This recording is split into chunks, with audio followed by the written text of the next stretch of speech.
China is restricting information sharing with foreign investors. What does that mean for the future of the world?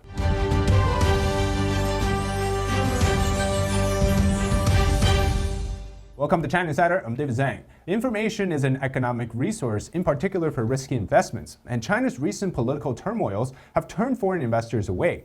In other words, today, China's business environment for foreign companies is hostile. And not just for businesses, but for people too. And that's because right now, China is deliberately closing itself, shutting information access, and reducing foreign investments. Access to one of the most crucial databases on China, Shanghai-based wind information company, whose economic and financial data are widely used by analysts and investors both inside and outside China, appears to be drying up. But wait, doesn't this contradict the official tone of resetting the growth post-COVID? Let me explain. While economic growth is important for the Chinese Communist Party after 3 years of reckless spending on zero-COVID, stability is a bigger factor. The current thinking inside Beijing is to guarantee safety and security, or stability, sacrificing some parts of foreign investment is okay. The CCP's recent actions show this. They're actively shutting down corporate access of information. Unless you have a source on the ground in China that has close connection with what the government is thinking, experts are telling you not to invest in China anymore. And I'm telling you, regardless, don't invest in China anymore. This is decoupling by the CCP. They may not realize or making it clear, but either way, it is pushing foreign investment away from China.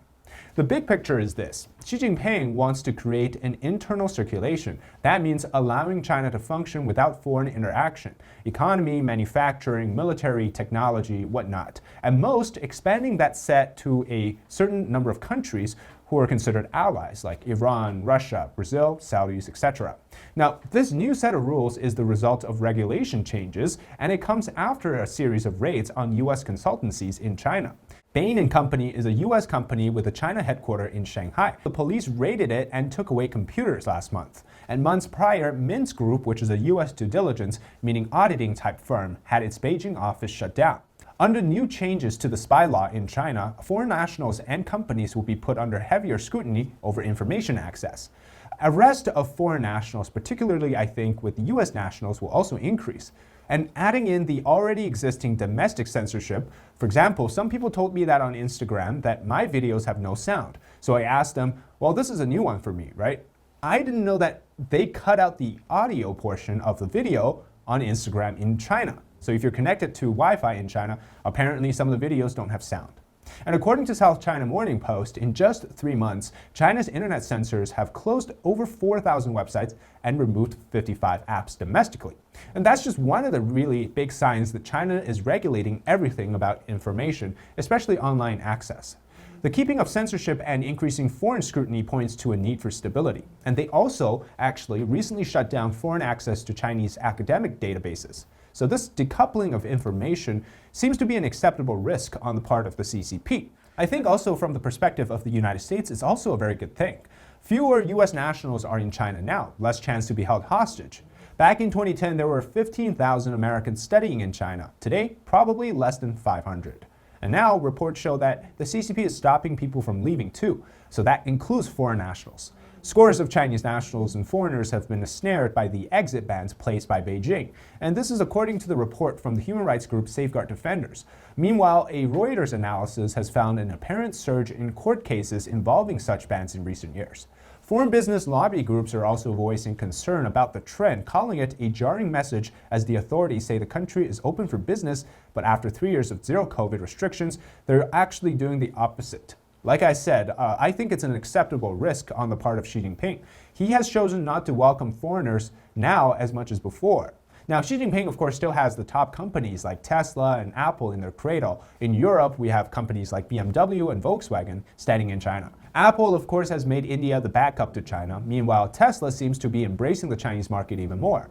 And this confidence in the large market that China has is justified from the CCP's perspective. So despite the screw-ups we're seeing now, it is still the largest, or is the second largest economy, but the largest in terms of a market population. So that's a tremendous amount of spending power that companies are attracted to.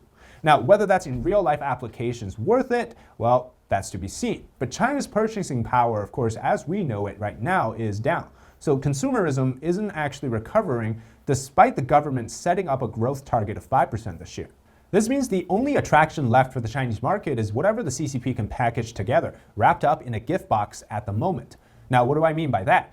Take the recent barbecue craze in China, for example. People were swarming to the city that I was born in for cheap barbecue trips. While it may look like the recovery of consumer spending, people are dining out, in actuality is a reflection of the unwillingness to spend more money.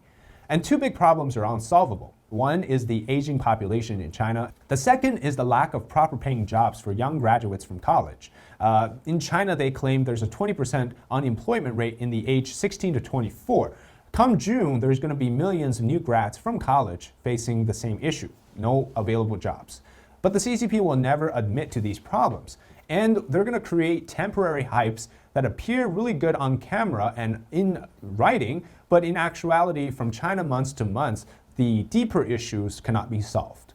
And so we outlined at the beginning of the video, which is that there's a lack of information, basically creates an unpredictable future for investors outside of China who are looking at the economy there and thinking that there's no records for us to track in terms of how long this thing can go on for. In reality, who wants a short-term investment with a risk package, right? And the risk factor being the Chinese Communist Party. So to summarize, what China is doing now is limiting information access for foreign companies. In turn, it will be hard to invest in China. But Beijing is still playing nice with the big guys like Apple, Tesla, and BMW. But those that touch information, investment, and data could be over. All right, that's it for today's video. If you enjoy the content, please subscribe to our channel, like this video, and also comment below what your thoughts are on information access from China. I'm David Zhang. This is China Insider. We'll see you next time.